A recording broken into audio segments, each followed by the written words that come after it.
आज हम इस वीडियो में जानेंगे छत्रपति शिवाजी किस जाति के हैं और शिवाजी महाराज का मुसलमान प्रेम। महाराष्ट्र में शिवाजी सबसे लोकप्रिय राजा हैं। मुंबई एयरपोर्ट और रेलवे स्टेशन ही उनके नाम पर नहीं बल्कि अरब सागर में उनकी भव्य प्रतिमा का निर्माण कार्य की योजना चल रही है। कुछ लोग उन्हें गौ ब्राह्मण, परिपालक, ब्राह्मण और गाय रक्षक बताते हैं, कुछ लोग उन्हें कल्याणकारी राजा कहते हैं। तो चलिए शुरू करते हैं विदाउट मिसिंग टाइम। लेकिन उससे पहले चैनल को सब्सक्राइब जरूर करें क्योंकि आप बाद में भूल जाते हैं। शिवाजी के दादा मौली जी राव भोसले ने सूफी संत शाह स्वरूप के सम्मान में अपने बेटों का नाम शाहजी और शरीफ जी रखा था। उनकी थल सेना और जल सेना में सैनिकों की नियुक्ति के लिए धर्म की कोई मापदंड नहीं था और उनमें 1/3 मुसलमान सैनिक थे। उनकी नौसेना की कमान सिद्दी संभल के हाथों में थी और सिद्दी मुसलमान उनकी नौसेना बड़ी संख्या में थे। जब शिवाजी आगरा के किले में नजरबंद थे तब कैद से निकल भागने में जिन 2 व्यक्तियों ने उनकी मदद की थी उनमें से एक मुसलमान थे। उनका नाम मदारी मेहतर था। उनके गुप्तचर मामलों की सचिव मौलाना हैदर अली थे और उनके तोपखाने की कमान इब्राहिम खान के हाथों में थी। शिवाजी ने अपनी राजधानी रायगढ़ में अपने महल के ठीक सामने मुस्लिम श्रद्धालुओं के लिए एक मस्जिद का ठीक उसी तरह निर्माण करवाया था जिस तरह से उन्होंने अपनी पूजा के लिए जगदीश्वर मंदिर बनवाया था। शिवाजी ने अपने सैनिक कमांडरों को स्पष्ट निर्देश दे दिए थे कि किसी भी सैन्य अभियान के दौरान मुसलमान महिलाओं और बच्चों के साथ कोई दुर्व्यवहार न किया जाए। मस्जिदों और दरगाहों को समुचित सुरक्षा दी गई थी।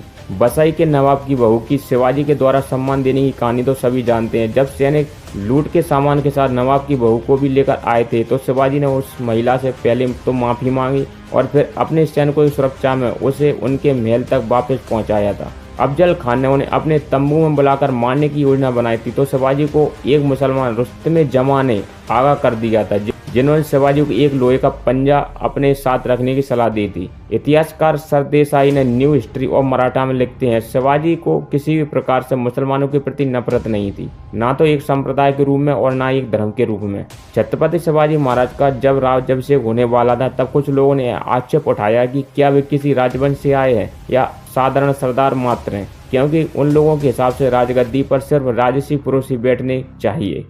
तब काशी के प्रकांड पंडित श्री गागा भट्ट, जिन्होंने बाद में शिवाजी महाराज का राज्याभिषेक करवाया, उन्होंने शिवाजी महाराज की वंशावली पर काम किया और यह पाया कि भोसले क्लान मेवाड़ के सिसोदिया राजघराने से आया है जो कि क्षत्रिय राजवंश है, इसलिए महाराज शिवाजी क्षत्रिय राजपूत हैं। महाराणा प्रताप के बारे में कुछ गोपनीय जानकारी।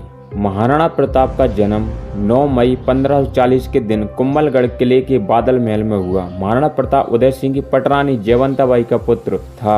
जयवंताबाई पाली के अकेरा सोनगरा की पुत्री थी। महाराणा प्रताप के बचपन के नाम कीका व पाथल थे। महाराणा प्रताप ने अपने नाना अखेराज सोनागिरा की सहायता से जगमालो गद्दी से हटाकर मेवाड़ अपने अधीन कर लिया। प्रारंभ में महाराणा प्रताप का राज तिलक गोकुंदा में हुआ लेकिन विधिवत राज्याभिषेक कुंभलगढ़ में हुआ। महाराणा प्रताप की कमर में शाही तलवार पंडित कृष्णदास ने बांधी।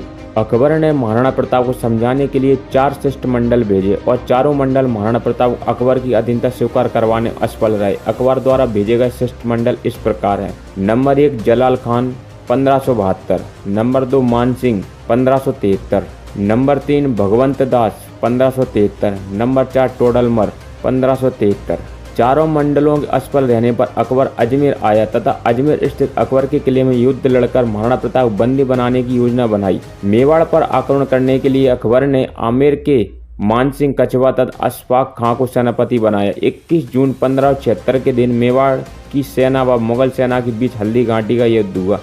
हल्दी घाटी का युद्ध मैदान राजसमंद जिले में है। यहीं से बनास नदी उद्गम होता है। हल्दी घाटी युद्ध मैदान को खमनौर की पहाड़ी, गोकुंदा की पहाड़ी और रक्तलाई के नाम से भी जाना जाता है। इस युद्ध में महाराणा प्रताप के सेनापति हकीम कासूर व झाला बीदा थे। इस युद्ध में महाराणा प्रताप ने अपने घोड़े चेतक को मानसिंह के हाथी पर चढ़ा दिया और भाले से प्रहार किया। प्रताप द्वारा किए गए प्रहार से बचने के लिए मानसिंह हाथी के ओहदे में छुप गए लेकिन बाहर से मानसिंह के हाथी का महावत मारा गया और उसकी एक टांग जख्मी हो गई। महाराणा प्रताप को मुगल सेना से घिरे देखकर झालामान ने महाराणा प्रताप का मुकुट व राज चिन्ह धारण किया क्योंकि झालामान महाराणा प्रताप के हमशक्ल थे। झालामान को महाराणा प्रताप समझकर मुगल सेना उस पर टूट पड़ी और महाराणा प्रताप युद्ध भूमि से बाहर निकल गए। महाराणा प्रताप का पीछा करते मुगल सैनिकों को प्रताप के छोटे भाई शक्ति सिंह ने मौत के घाट उतार दिया।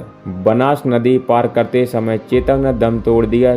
तब शक्ति सिंह ने अपना घोड़ा त्राटक महाराणा प्रताप को दिया, जिसे लेकर महाराणा प्रताप पहाड़ी में चले गए। प्रताप व शक्ति सिंह इस घटनाक्रम की जानकारी अमर काव्य वंशावली व राज प्रशंसक से मिलती है। हल्दी घाटी में महाराणा प्रताप के भील सेनापति का नाम पूंजा सोलंकी था। हल्दी घाटी में मुगल सेना 80,000 तथा प्रताप की सेना 20,000 थी। वीर विनोद के अनुसार हल्दी घाटी के बाद प्रताप ने कोलियारी गांव उदयपुर होते हुए कुम्भलगढ़ में शरण ली। हल्दी घाटी के बाद प्रताप ने छापामार गुरगिल्ला युद्ध पद्धति अपनाई। हल्दी घाटी के बाद प्रताप की आर्थिक स्थिति खराब हो गई। तब उसकी स्थिति आर्थिक मदद पाली निवासी भामाशाह ने की। भामाशाह को मेवाड़ का रक्षक या उदारक कहा जाता है। प्रताप ने सेना का पुनर्गठन किया। प्रताप ने हल्दी घाटी युद्ध के बाद चावड़ उदयपुर को अपनी राजधानी बनाया। अगर आपको यह वीडियो पसंद आती है तो वीडियो को लाइक, शेयर और चैनल को सब्सक्राइब जरूर करें। धन्यवाद।